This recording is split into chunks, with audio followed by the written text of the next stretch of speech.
Hi, I'm Lisa Hamm-Greenawalt with Okemo Valley TV, and welcome to the second edition of Creating Healthy Waterfronts, a series that helps us all learn how to keep our lakes and rivers healthy.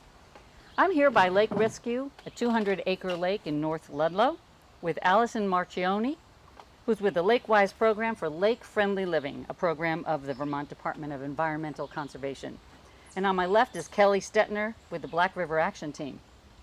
Brat works to keep water clean in the Black River watershed, which runs through southern Vermont from Plymouth to Springfield and into the Connecticut River. Last fall, Allison came here and did an assessment of this small waterfront area on the north end of Lake Rescue. She examined the state of this shoreline and made some suggestions for how we can improve. I'm going to let her talk about the Lakewise program and its award. Great, thank you, Lisa. The Lakewise program is a program that assesses lakeshore properties for stormwater management and awards properties that are managed with the health of the lake in mind. So this property is an undeveloped property, but we assess both undeveloped and developed properties. And we're really looking for how stormwater moves across the property and into the lake. So last fall, we assessed this property, and it was determined that you did, in fact, achieve the Lakewise Award. Oh, yay! So here it is, the beautiful Lakewise Award. Oh. This is the first award given at Lake Rescue, so this is a very big moment. And I want to say thank you to you and your husband, Bob, for this really well-managed parcel. Oh, thank you. I appreciate it. That's beautiful. Check it out. Congratulations.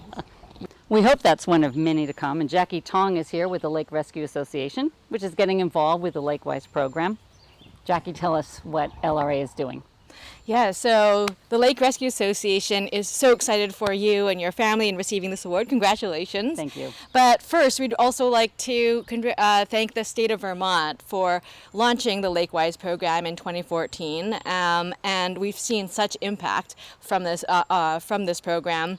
And we're so excited that the Lake Rescue has been awarded 20 assessment grants for the next 2 years, in 2023 and 2024, for assessments to be done on properties on this lake, with additional assessments to also be done on Lake Pauline.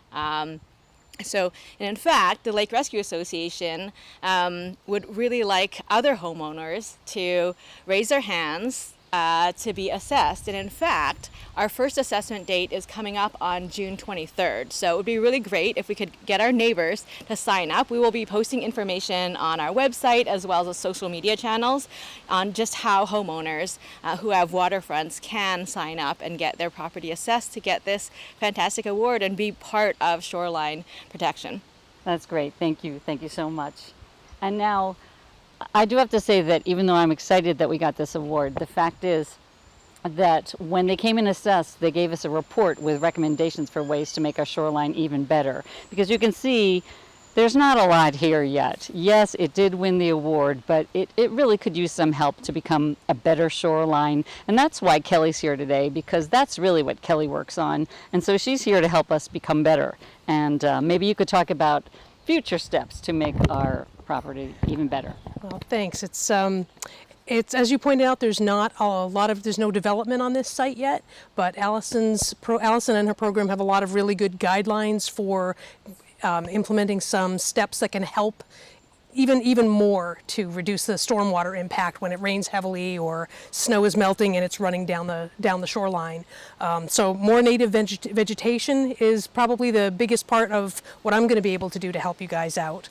And to that end, I brought 4 red osier dogwood trees. They're babies, but we're going to plant those down here on the shoreline and start talking about some additional trees and shrubs and maybe even some flowering plants that you guys might like that will also help enrich the health of the lake. So can you tell me about these dogwood trees, since you're putting them on my property? Yes. How big will they be? They're basically a shrubby type of dogwood, so they are going to not be much bigger than maybe your average honeysuckle or even forsythia. I know I've seen some forsythia that are pretty big. So that's like this, like about my height. Probably around, yeah. I would say maybe not much more than 8 to 10 feet.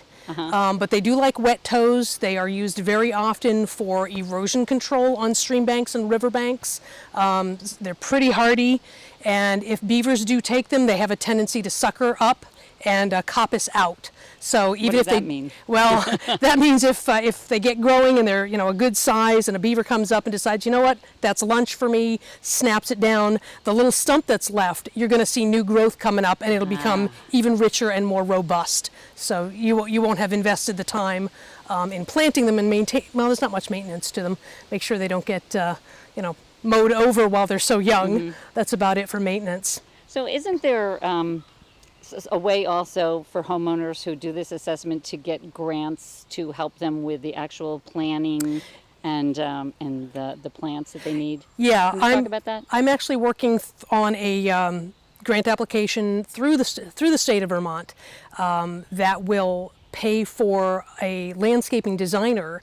We're using Nectar Landscape Design out of Burlington. She's coming down. She's worked with Lakewise for many years, as far as I understand. She's done dozens of plantings, or designs actually. And that part will be covered, the design part will be covered through the grant. And then I'll be partnering up with homeowners on the plant list, what we would like to put on your property, what you would like to see on your property, what's going to work best with the slope and your use of the property, but what's also really going to help protect that lake, the water quality in the lake shore, to try to keep erosion from going in. And that part, the partnering up, that's fancy talk for that's where the rubber hits the road, and the homeowner will come up with some of the money for paying for the plants. Okay. But so can you talk a little bit about how we actually get, once we have our plan and we have our plants, how does the homeowner get some help with actually getting those plants into the ground? Don't you have some I have volunteers. resources? I got volunteers. Those are my resources. And what I'm also hoping is that other lakeshore owners who either want to see what we're doing, get a sense of how the planting is working, will actually come out and help each other as neighbors, as lakeshore community members, to do a planting. We'll plant at Bob and Lisa's, and then when Fred and Georgia have their plantings put in, then maybe Bob and Lisa can work it out where they'll come over and help us out too. And we'll get some water and snacks and maybe a hamburger or two, and a couple of fruit salads or something, and make a day of it, and just really partner up and get everything in the ground. Oh, that sounds perfect. Well, thanks, Kelly. I think you've also talked about blueberries, right, as another good plant. Yeah, I've got a nice resource for lots of different varieties of blueberries, and usually it's been my experience that if you get two different varieties, you'll end up getting a good fruit crop. So if folks are interested in bluing up the lakeshore, we can certainly get that going. We get small ones for about $16, and I'm not looking to make a profit off of this. So if we come up with a plant list and what's my cost, if folks can pay for what they want for plants, we'll work out the transportation and the volunteer effort to get it installed. But blueberries are a nice option too, because they don't get super tall and you can eat them.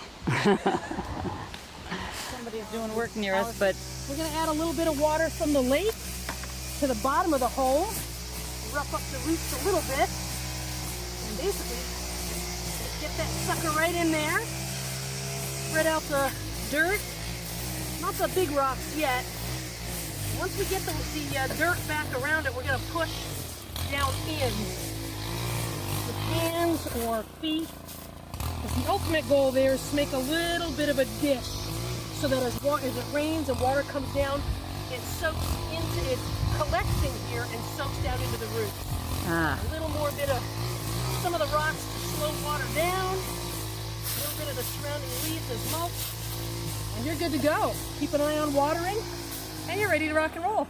One more. I'm shooting for right there. What do we think? Shall we give it a shot? let's give it a shot. So what are you planting there?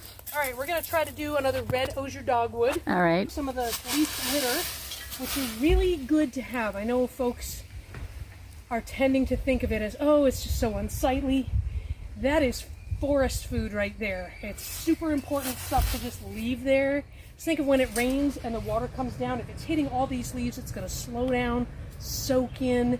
It's not going to rush off into the lake carrying all the dirt and whatever pesticides or road gunk or car waste or whatever. It's going to slow it down and settle it. All right. It's super important to try to leave that. Just get used to seeing it as Mother Nature's mulch. All right. So we're going to try to battle the rocks here, see what we can get. This is what the plant's going to look like right here.